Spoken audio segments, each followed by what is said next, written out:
Brian Fisher, Manager of the Media Relations Division for the Prince George's County Police Department.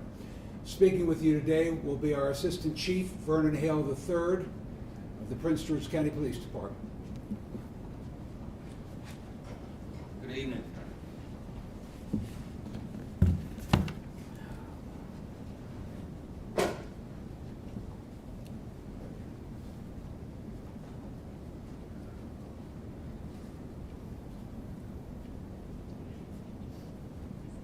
Good evening, all.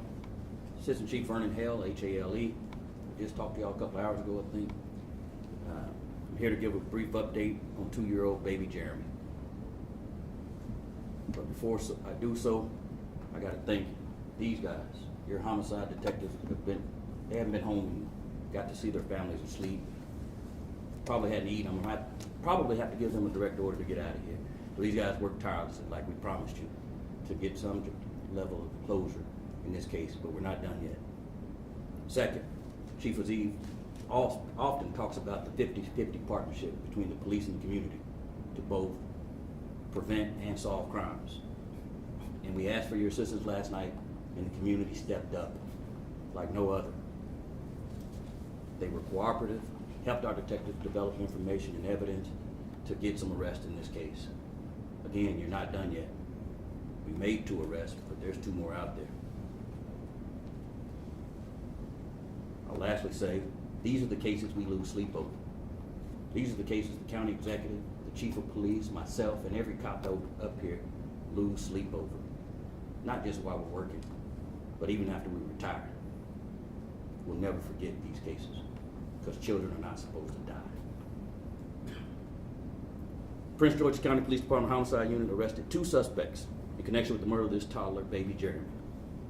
Suspects are 33-year-old Israel Fuentes and 28-year-old Johnny Tercios, both of Lewisdale. They are charged in connection with that murder, charged with first and second degree murder, correct? Right. The mother was also shot, and she will survive physically. It appears that last night, at least 4 individuals were in a carjacked gold SUV, got out and began shooting at another group of individuals who we have not had an opportunity to contact yet. Those individuals may have fired back, unconfirmed at this time.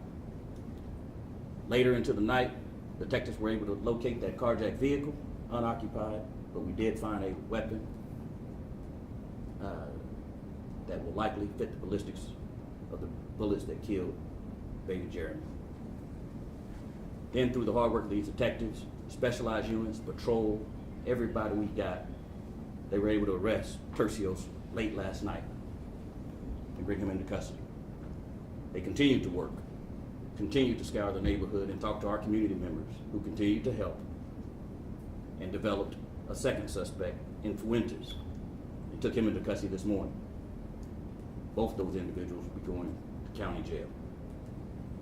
But again, there's at least 2 more suspects in that vehicle, and there's some other individuals, whoever they were firing at, that we still need to talk to. So we're not done yet, and we won't get any arrests until we are. I'm glad we were able to bring a level of closure to the family, but we still have work to do. Any questions for me? Chief, the other 2 suspects, we're talking about multiple weapons used in the shootout. Were they also firing weapons? Were they just in the vehicle? That I don't know yet. That'll be part of the investigation. They could help us out. They go ahead and turn themselves in and straighten it out for us. Chief, was it gang related? I'm not certain at this point.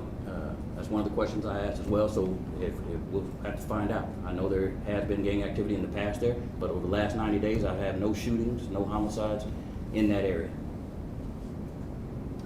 Can you just walk us through how important the community's cooperation was in finding these 2 suspects? Like I started with, it's a 50-50 partnership. We couldn't have done it without, and we can never really solve these without the community's help. We've got calls, we've got texts, we've had every level of cooperation that we could hope for. Not all, because we don't have the rest of those suspects, but they did a tremendous job, and some of them I'm sure in fear. And so it's incumbent upon us to continue to protect our community who did help us out. Chief, it's not always the case with that, with the community coming forward. Do you think it's the nature of this crime that got everybody involved this time around? Absolutely. I think anytime a child dies, it angers even the community and even other potential bad guys, so to speak. Even they don't like to see young people and old people pass away. Have there been any similar incidents to this in the past? I know residents have said they have been fearful of gang activity, drug use, how police responded, and did security cameras capture any of this that happened last night? I won't talk about specific evidence at this point. I'm sure there'll be further updates, but I do know that there have been no shootings or homicides in Langley Park area in the last 90 days. Do these suspects have any criminal records with you guys at all? They do have some criminal records. Chief, you mentioned the carjacking involved in this as well. Do you have more information about when, where that happened? I actually forgot to look at the time of that carjacking. I know it was the morning before, but I don't remember exactly where or what time. But this just ties all this together. It brings it full circle. We keep talking about these aren't just carjackings. There are so many victims in this case. Let's think about it. First of all, you had some individual who was carjacked the day before, and they're still riding around this carjacked vehicle. And who knows what other crimes they committed while driving that carjacked vehicle. And then they get into a shooting and a 2-year-old dies while they're in a carjacked vehicle. So when we keep talking about these carjacked vehicles and stolen vehicles, it's not just about that vehicle and that victims losing their property, because that's what the community typically sees this as. This is about the other things that change that chain reaction, those ripple effects that occur from these crimes of these stolen cars and these carjacked vehicles. And that's why it's incumbent upon us to make sure we take it seriously. How heartbreaking is this, a 2-year-old getting caught up in, I don't want to call it a beef, but some type of situation between these two groups? I think it's horrible. Again, like I said last night, that 2-year-old didn't do anything. That 2-year-old isn't wearing colors or joining a gang yet. I mean, and again, I think he's going to be a future police officer, so who knows? Do you know what the shooting was all about? Do you have any idea why? I wish I did, but until we can talk to the other people that were involved, even on the other side, that were being shot at, until we can talk to them, we need them to come forward as well. We might be able to bring some clarity to this. So you don't know specifically the circumstances where this shooting happened, like what was doing the mother with the child, and when these people try to kill this child? My understanding that when she heard the first set of gunshots, she tried to run away with her baby, and the baby got shot, and she got shot as well. And then just for clarity, does this appear to be a shootout between two groups, or? It appears so at this point, yes. And any idea how many shots were fired and how it's? I don't have that with me right now, but it does appear to be a shootout between two groups for unknown reason, and the baby caught in the crossfire. But a baby is still dead, and they still need to be held accountable. I know you said 4 people in that first group. Do you know how many people allegedly returned fire? Honestly, do That not second group? recall. Okay. I just know there's a second group. Okay. And then, sir, finally, for me at least, you mentioned cases like this stay with you. So for the folks watching who may know something, what would you like them to know? Again,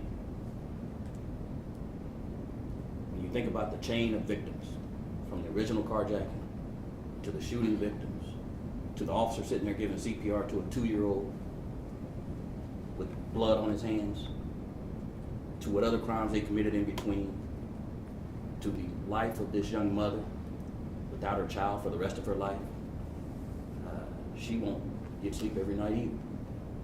And this happens when we think these are just property crimes, when we think people are just doing these things because they're hungry or whatever that may be.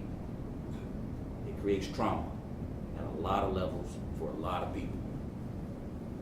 We've got to put the guns down.